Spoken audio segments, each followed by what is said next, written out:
Hi! මේ තමයි මම විංශන් එකට කිව්ව first time. So let's share the experience. විංශන් එක නුගේගොඩ branch එකට තමයි මම ගියේ. ඉතින් මේ තියෙන ඒගොල්ලන්ගේ menu එක ඉතින් හැමෝම දන්නවනේ දැන් විංශන් ඇවිල්ලත් මම හිතන්නේ අපේ රටට අවුරුද්දකට වඩා වැඩි. මම මගේ යාළුවෙක් තමයි විංශන් එකට ගියේ. ඒවල ඉතින් කිව්ව එක ඉන්න ගමන් අපි මොනවද select කරගන්න කියලා හිතේ ඒ කාලේ තමයි mango series එක ඉන්ට්‍රොඩියුස් කරපු කාලේ. ඉතින් කොහොම හරි බිංචුන් එකේ ඩ්‍රින්ක් එකක් try කරලා බලන්න ඕනේ කියලා තිබ්බ ආසාව ඉෂ්ට කරගන්න පුළුවන් වුණා සෑහෙන කාලෙකට පස්සේ. මේ අපි ඕඩර් එක ප්ලේස් කරලා queue එකේ ඉන්න ගමන් ගත්ත වීඩියෝස් වගේක් බලමු අපි මොනවද ඕඩර් කළේ කියලා. අපි චොකලට් ඔරියෝ මිල්ක් ෂේක් එකයි බ්ලූබෙරි බොබෝ ටී එකයි එතකොට ස්ට්‍රෝබෙරි මැංගෝ ලෙමන් ටී එකයි තමයි ඕඩර් කළේ. අපිට මේවට රුපියල් 1650ක් තමයි වියදම් කරන්න උනේ.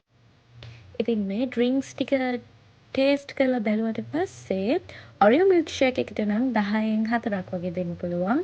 එතකොට ස්ට්‍රෝබෙරි මැංගෝ ලෙමන් ටී එකට 10න් 9.5ක් දෙන්න පුළුවන්. බ්ලූබෙරි බොබෝ ටී එකට 10න් 5ක් විතර දෙන්න පුළුවන්. මේ තියෙන්නේ ඊට පස්සේ දවසක ගිහිල්ලා try කරපු ග්‍රේප් බොබෝ ටී එක.